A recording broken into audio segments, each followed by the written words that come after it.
চীনা পণ্যে চড়া শুল্ক আরোপ করেছিল মার্কিন যুক্তরাষ্ট্র, যার পাল্টা জবাব আগেই দিয়েছিল চীন, যার প্রেক্ষিতে শুল্ক আরও বাড়ানোর ঘোষণা দেয় মার্কিন প্রেসিডেন্ট ডোনাল্ড ট্রাম্প।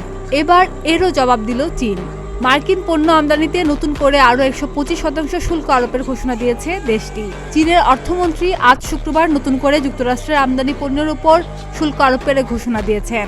আগামীকাল শনিবার থেকে এই শুল্ক কার্যকর হওয়ার কথা রয়েছে।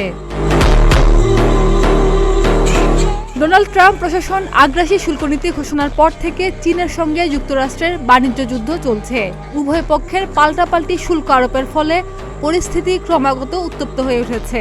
যুক্তরাষ্ট্রের প্রেসিডেন্ট ডোনাল্ড ট্রাম্প 3 মাসের জন্য সব দেশের উপর আরোপিত পাল্টা শুল্ক স্থগিতের সিদ্ধান্ত নিলেও চীনের উপর উচ্চ শুল্ক হার বজায় রেখেছেন।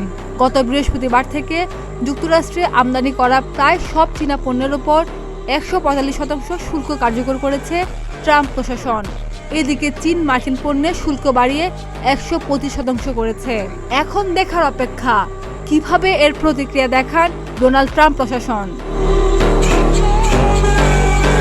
খাদিজা নিপা, প্রতিদিনের বাংলাদেশ।